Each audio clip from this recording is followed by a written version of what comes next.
G'day guys, and welcome back to my channel. So today I thought I might discuss with you all the American Revolution, just because I want to see other people's opinion on this. Woodard Nichols and Jon Levi have covered the Civil War, and I definitely feel like this is a staged event. It's very easy to find photos of people posing, but you won't find photos of the actual war itself, which is interesting because you can find buildings built and photos of the buildings built of the same era, but God forbid any photos of the actual Civil War happening. And it is just a bit awkward. It's just one of those things that I don't understand. Maybe it's because I'm Australian. Maybe it's because this guy's got the hidden hand. But everyone just looks a little bit awkward. Look at this guy. What? I mean, vintage news. So, I mean, this has all been covered, but my point is that this is a staged event. It's part of a reset of some description. And at the moment, we're going through something that I'm not going to give much energy to, but I can't ignore the fact that our governments right now are working against us. But back to the American Revolution, and perhaps we need a revolution of our own. This revolution started because of tax, but will our revolution start because of a vaccine? But getting back on topic, this came at a time where America was very weak, to say the least. A colony of British Parliament, really, and the royal family that wanted to spread their wings into the New World. The Revolutionary War, the American War of Independence, was fought between the colonies and Great Britain, the 13 colonies obviously. And of those colonies, you have to admit that the people that were here were very weak. They may have been part of the greatest military power in the world, but not the strongest by any means. We can see that here, the list of countries by population in the 1700s. Look at the Qing Empire, 210 million. And shout out to Bokhara, who stated that the Mughal Empire could be closely related to the Tartarians, and I for one stand by him on that hill. 158 million people, which go missing pretty much the very next century. Moving on to the British Empire, 9.1 million, but the British American tribe, 250. So you can see their constituents, the 13 colonies. And the manpower is spread quite thin, wouldn't you say?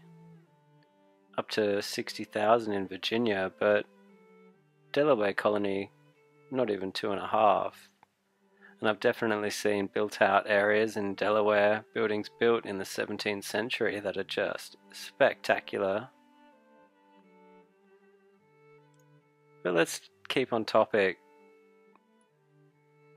So when I take into consideration Tartaria in the United States, Tartarian influenced buildings, and I say Tartarians because the amount of maps out there, the amount of information that we've all gathered points to an empire of Tartaria, and the fact that they're erased from our history books is a red flag for me to tell me that it was true, and it's something that we were not taught. Now this is a very simple people at this time. weak in numbers, yet always at war. And we look at the 7 Years' War of 1756. It involved all 5 European great powers of the time: Great Britain, Prussia, France, Habsburg monarchy of Austria, and the Russian Empire. Interesting.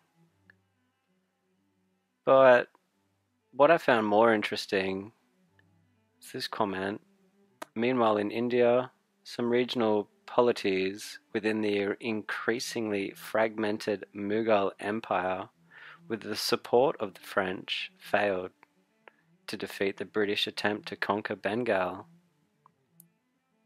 So the Mughal Empire of 158 million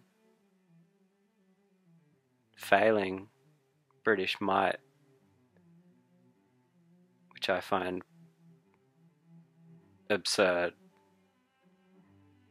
Now, considering the 13 colonies were so fresh, they don't have infrastructure or a commerce and economy system. They do have somewhat in regards to the tobacco and the tea business that was happening quite frequently, taxed from the British businesses in America. So these people are living off the land. They're learning how to grow corn. They're learning how to breed the new animals on their colony settlements.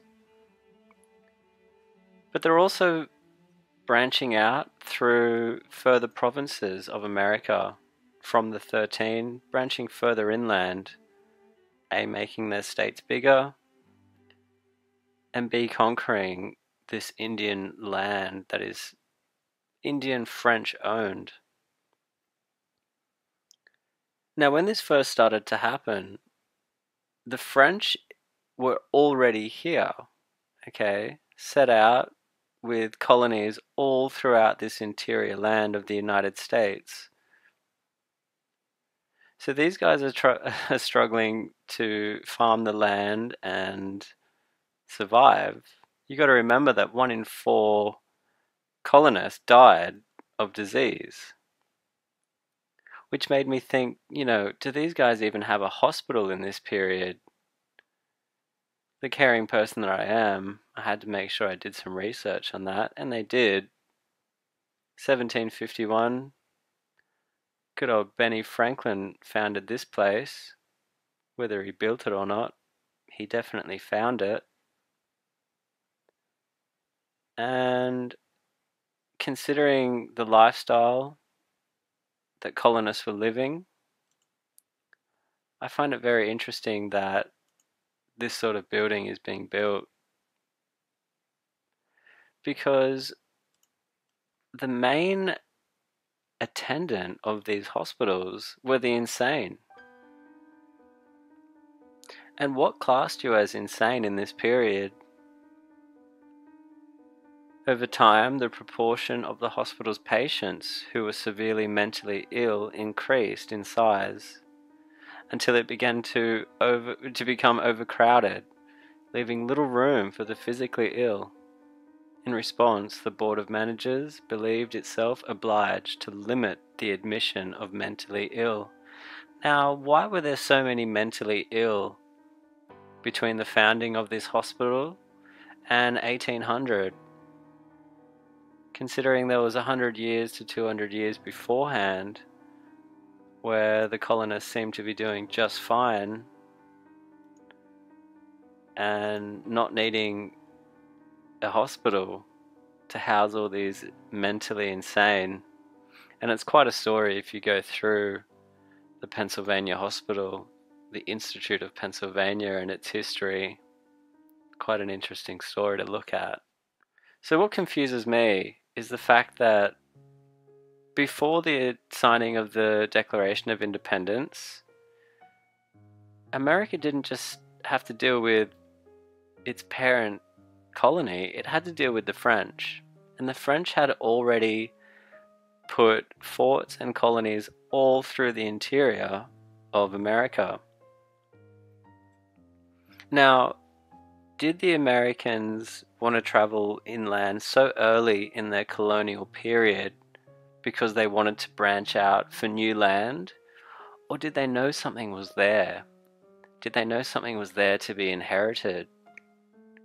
Look at Fort Oswego, an 18th century trading post in the Great Lakes region of North America. So this place was around 1727. You know, let's have a look at this place from the air. And holy cow, is that not a perfect star fort if you've ever seen one? Now, what confuses me about this period and star forts is, why are we all building star forts? We have no connection to the French. I'm talking on the American side. Yet we're building the exact same fortifications as the French. Just to make sure I'm not lying, this was the first fort. This was Fort Ticonderoga, I think you pronounce it. Fort Ticonderoga from Mount Defiance. And obviously a star fort. The place of arms, they call it. And this is a British colonial fort. So we have a French fort, a perfect star, and a British fort of the same in the 1800s, apologies. Now, why are we all building star forts? Let's go to another place. Star Fort Matara. The reason that I've come here, this is in 1640 in Sri Lanka. And quite obviously, the same style, with no connection to France or British America for that matter. So, another couple of forts used in the American Revolution is Fort Clinton and Montgomery. So, on closer inspection, when you take a look on this 1700s map, they're clearly star forts, Clinton and Montgomery. So again, repeating the knowledge of European ancestors they have no relation to. Let's take a look at it today. Not much left.